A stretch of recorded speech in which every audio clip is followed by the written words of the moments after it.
আজ 7ই জানুয়ারি 2025। আজকে market 8 point minus, 427 কোটি টার্নওভার।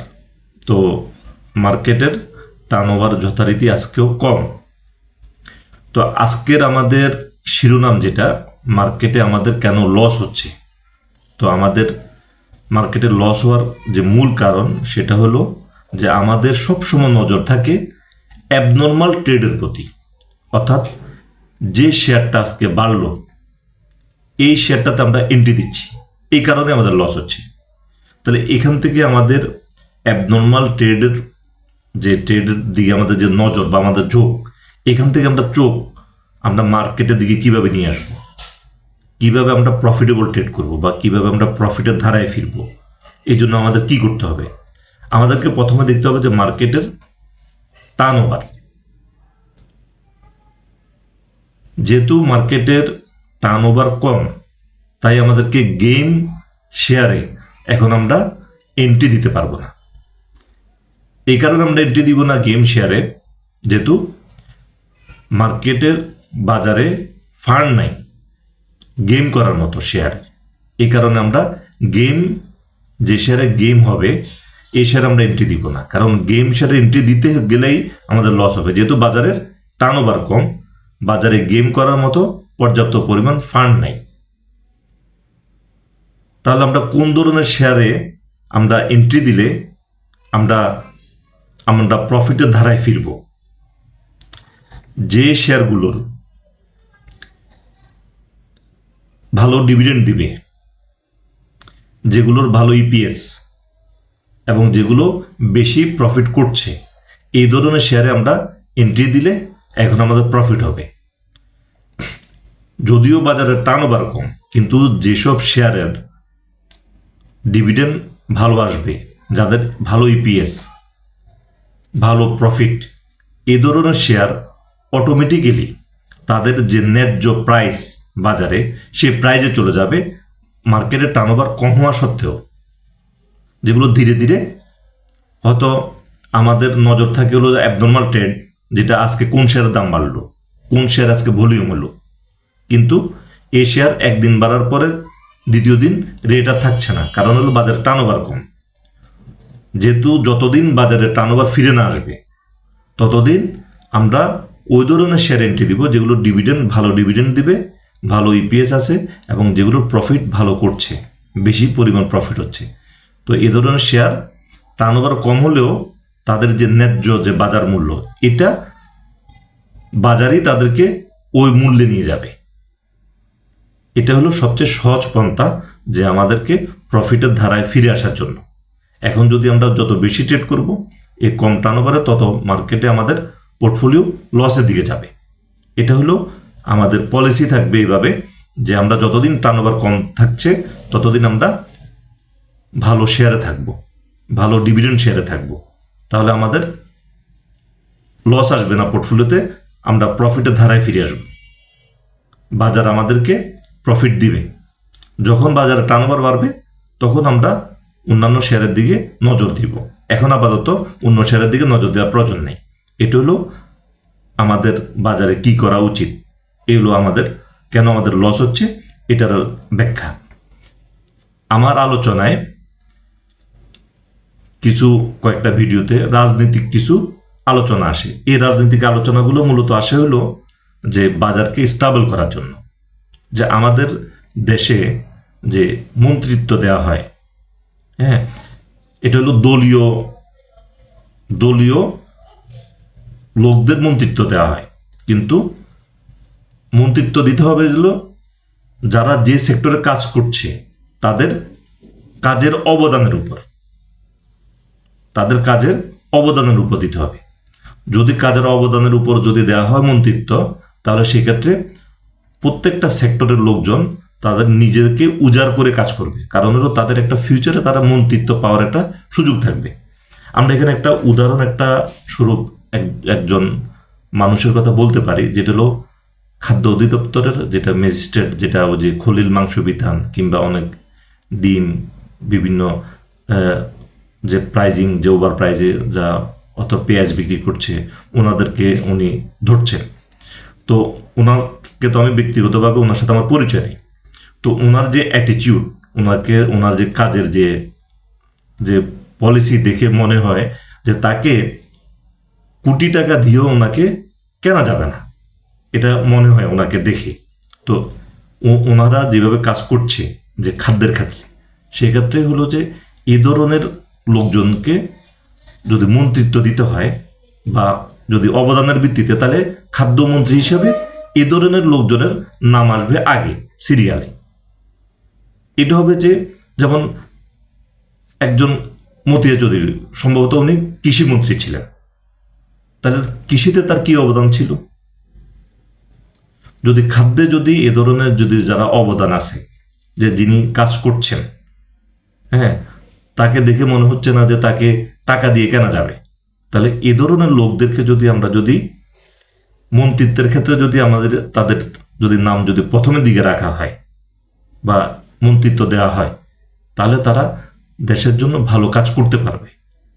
কিন্তু যা দলীয় ভিত্তিতে যদি মন্ত্রিত্ব দেওয়া হয়, এবং উনি তো আসলে ওই সেক্টরটা সম্পর্কে ওনার কোনো আইডিয়াই নেই, তাহলে কিভাবে উনি একটা সেক্টরকে, উনি যে সেক্টরে উনি মন্ত্রী হলেন, ওই সেক্টরে যদি ওনার আইডিয়া না থাকে, তাহলে কিভাবে উনি ভালো করবেন?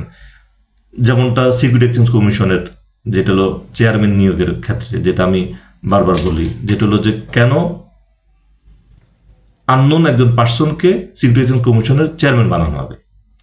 যারা সিকিউরিটি এক্সচেঞ্জ কমিশনের আইন জানে, যারা এখানে মার্কেটে অনেক দিন ধরে যারা মার্কেটে যারা কাজ করছে, 20 বছর 30 বছর ধরে ব্রোকারেজ হাউস কিংবা মার্চেন্ট ব্যাংকে কাজ করছে, যারা মার্কেট সম্পর্কে মার্কেটের পালস জানে, যারা মার্কেটের যারা গেম করে, গেমলারদের যাদের বুঝে তারা কিভাবে গেম করে, কিভাবে ম্যানিপুলেশন হয়, যদি যোগ্য লোককে বা কাজ জানা লোককে যদি গুরুত্বপূর্ণ পোস্টে যদি না বসানো হয়, তাহলে উনি কি করবেন? উনি ম্যানিপুলেশন করবেন, চুরি করবেন। কিভাবে? কারণ কাজ শিখতে হলে ওনাকে 2-4 বছর সময় দিতে হবে। শেয়ারের যে ল, এই বিষয়গুলো যদি ওনার জানতে হয়, শিখতে হয়, তাহলে 2-4 বছর ওনাকে সময় দিতে হবে। তো ওই সময় দিয়ে শেখার থেকে চুরি করাটা সহজ। যেমন আইপিও নিয়ে আসেন, আমাকে আন্ডার টেবিলে কত দিবেন, আমি আপনাকে বাজার থেকে এই পরিমাণ মূলধন তুলে দিচ্ছি। এ ধরনের তো মনে হয় ব্যাপারগুলা ঘটেছে ইতিপূর্বে, যেটা হলো আকিজের মতো ভালো কোম্পানি আমাদের মার্কেটে নাই, যারা সবচেয়ে বেশি ট্যাক্স পে করে, তার ডেফিনেটলি তারা একটা ভালো একটা কোম্পানি, তাদের প্রোডাক্টের কোয়ালিটিও ভালো। তো এ ধরনের ভালো কোম্পানি নেই। কিন্তু যারা অনেক ওষুধ কোম্পানি যেগুলো আমাদের বাজারে লিস্টেড, যাদের ওষুধ কখনো আমরা দেখি নেই চোখে, তো তারা কিভাবে এখানে লিস্টেড হইল?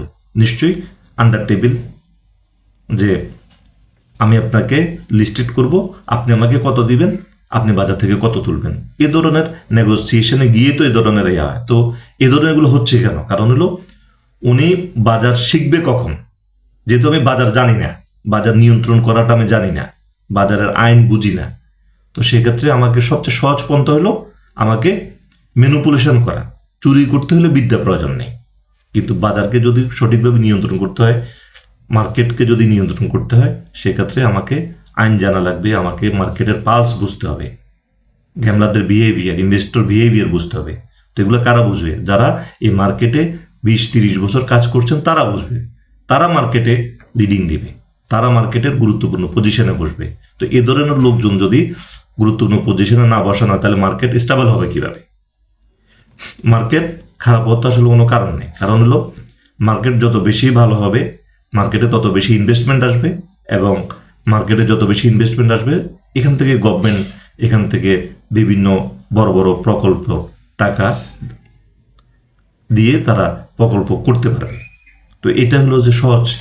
তো মার্কেট তো খারাপ হওয়ার আমার মনে হয় গভর্নমেন্টও চাইবে না কখনো মার্কেট খারাপ হোক, কারণ এখানে যত বেশি প্রফিট থাকবে, তত বিদেশি ইনভেস্টমেন্ট আসবে, তত দেশি ইনভেস্টমেন্ট আসবে, সবাই ইনভেস্টমেন্ট আসবে। তখন এই বিশাল একটা পুঁজি আমাদের, যেটা হলো রাস্তাঘাট উন্নয়ন, সেতু, বিভিন্ন কাজে আমাদের কাজে আসবে। তাহলে মার্কেট খারাপ হওয়ার জন্য তো গভর্নমেন্টও চাইবে না।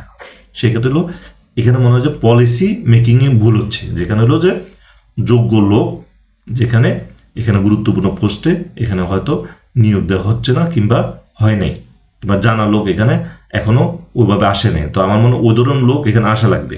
আর রাজনৈতিক ক্রাইসিসগুলো আমাদের যদি কাটায় উঠতে হয়, সেক্ষেত্রে আমাদেরকে এ ধরনের, যেমন গত আলোচনায় বলেছিলাম, যেটা হলো যে দেশের যে সম্পদ, যে এক একটা, যেমন সাইফুর রহমান, উনি দেশের সম্পদ ছিলেন, অর্থমন্ত্রী, উনি যে কোনো সরকারের আমলে অর্থমন্ত্রী হওয়ার ক্ষমতা রাখেন।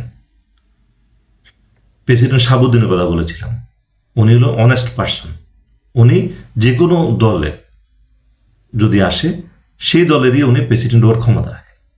কারণ ওনাদের হলো উনি কোনো দলের লোক না, ওনারা হলো দেশের সম্পদ। তো ওনাদেরকে যে কোনো দলের শাসনামলেই ওনাদেরকে আমরা মন্ত্রিত্ব দিতে পারি, ওনাকে প্রেসিডেন্ট পদে গুরুত্বপূর্ণ জায়গা বসাইতে পারি। কারণ হলো উনি হলো সম্পদ, দেশের সম্পদ। ডক্টর ইউনূস দেশের সম্পদ, মাশরাফি দেশের সম্পদ।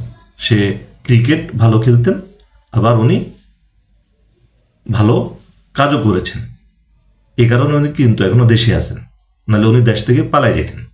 তো যত লোক যারা ভালো ভালো কাজ করছে, যারা দেশের সম্পদ, এদেরকে হলো মন্ত্রিত্বে নিয়ে আসতে হবে, এদেরকে ফ্রন্টে নিয়ে আসতে হবে। অযোগ্য লোকদের হাতে দিলে দেশও আগাবে না, আর আমাদের মার্কেটও আগাবে না। তো মার্কেটের জন্য আমাদের যেটা প্রয়োজন, যেটা হলো যারা এখানে মার্কেটের পালস বুঝে, যারা মার্কেটের আইন বুঝে, যে একটা নতুন একজন লোককে আমরা নিয়ে আসলাম, যিনি মার্কেটে আইন শিখে তারপর আমাদেরকে বাজারের পথ দেখাবে, এটা অসম্ভব ব্যাপার।